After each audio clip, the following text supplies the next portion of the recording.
asalaamu calaykum waraxmatullaahi tacaala wabarakaatu daawadayaal kusoo dhawaada warka subaxnimo xogta ciyaaraha qodobada ugu waaweyn warkeena waxaa ka mid ah kooxda Manchester United oo Paul Pogba ka dhigaysa ciyaaryahanka ugu mushaharka badan kooxda Manchester.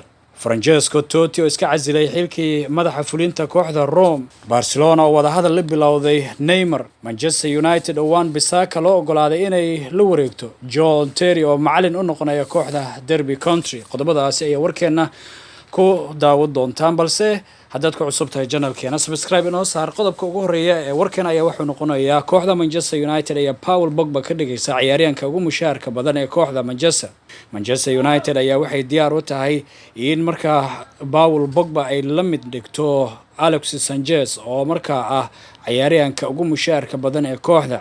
Manchester United ayaa waxaa markii hore Paul Pogba ay siin jirtay mushaaraadka ugu wanaagsan ee kooxi ay dhiibto, laakiin hadda waxaa la sheegay in Pogba uu diyaar u yahay inuu isaga tago garoonka Old Trafford.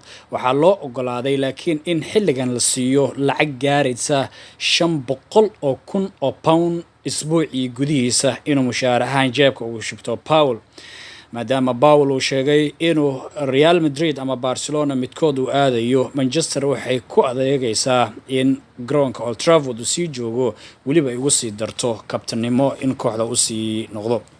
dhinaca kalena Francesco Totti halyeegii hore kooxda Rome iyo xulka qaranka Talyaaniga ayaa iska casilay xilkii madaxa fulinta kooxda Rome.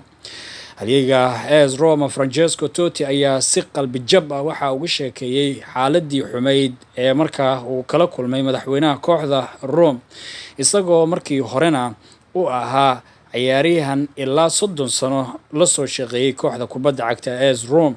Francesco Totti oo 42 sano jir ah ayaa waayihiisa ciyaareed dhammaan weligiis aanan soo xirin koox kale maaliyadeed, isagoo inta badan kooxda u soo ciyaaray ay tahay Rome ayaa waxay isku dhaceen isaga iyo madaxweynaha kooxda AS Rome ninka lagu magacaabo James Bolotalo. markii dambana khilaafkooda markuu cirka isku sii shareeray ninka la yiraahdo Totti ayaa waxa uu iska casilay xilkii kooxda Rome oo ahaayay dhinaca madaxa fulinta. Francesco oo ka sheekeeyay sida uu arko ka tagista kooxda Rome ayaa waxa uu ku tilmaamay in ay markaasi ka daran tahay in uu isagu geeriyoodo, oo markaa haddii shaqada Rome laga tagayo in la dhinto waxaa roon ayuu yiri geerida, maadaama noloshayda inta badan aan siiyay ama u hadiyeeyay ayuu yiri kooxda kubadda cagta ee Rome. kooxda kubadda cagta Barcelona waxay markaas wada hadal bilowday ciyaaryahanka reer Brazil ee Neymar Jr oo hore ugu soo ciyaaray kooxda kubadda cagta Barcelona. Neymar oo 2 sano ka maqnaa garoonka Nou Camp ee kooxda Barcelona ayaa waxa uu hore ugu biiray kooxda Paris Saint-Germain. waxaana markaa Paris Saint-Germain madaxweynaha ama milkiilaha kooxdaasi mar warbaahinta la hadlay uu sheegay in kooxda ay iska iibinayso Neymar, taasi oo fududeynaysa in ciyaaryahanka kooxda kubadda cagta Paris Saint-Germain Neymar markaa u fududaanayso inuu dib ugu laabto kooxda kubadda cagta Barcelona. Global Sports website-ka la yiraahdo ayaa waxa uu saaka qorayaa in 27 sano jirka reer Brazil ee kooxda Paris dib ugu laabanayo kooxda kubadda cagta ee Barcelona. waxaa markaa la leeyahay 100 milyan ilaa iyo 112 milyan ayaa markaa lacagta lagu iibin doona ciyaaryahanka noqon doonta, inkastoo markii hore 200 milyan ciyaaryahankan lagu iibsaday. waxaa sidoo kale wararku ay sheegayaan in Barcelona ay u adeegsan doonto Samuel Umtiti, ninka la yiraahdo Dembele iyo Ivan Rakitic in markaa bedel ahaan ay ugu soo iibsan doonaan.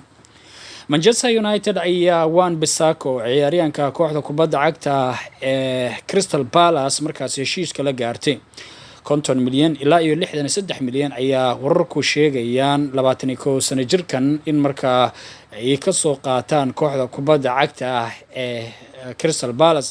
markii hore 15 milyan ilaa iyo 35 milyan ay ahayd lacagtii ay ku dalbadeen kooxda kubadda cagta Manchester ciyaaryahankan, laakiin inta badan waa laga soo diiday.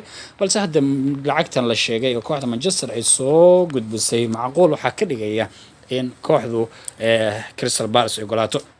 ugu dambeyntii John Terry ciyaaryahanka daafaca ee hore ee xulka qaranka Ingiriiska iyo kooxda Chelsea ayaa waxa la leeyahay waxa uu ku biirayaa kooxda kubadda cagta Derby County isagoo macallin u noqonaya waxa uu bedeli doonaa ninkan John Terry ah Frank Lampard oo heshiis la gaaray kooxda Chelsea ee macallin ka dhigan doonto labada halyay ayaa hore wax ugu soo wada qabteen xulka iyo kooxda Chelsea iyagoo markana isku bedelay dhinaca tababarka Aston Villa ayaa macallin ku-xigeen ka ahaa John Terry laakiin hadda waxaa qarka u saaran yahay inuu markaa macallin buuxa u noqdo kooxda Derby County oo Frank Lampard uga biiray kooxda kubadda cagta Chelsea warkii aad ka daawanayseen xogta ciyaarahan waa naga inta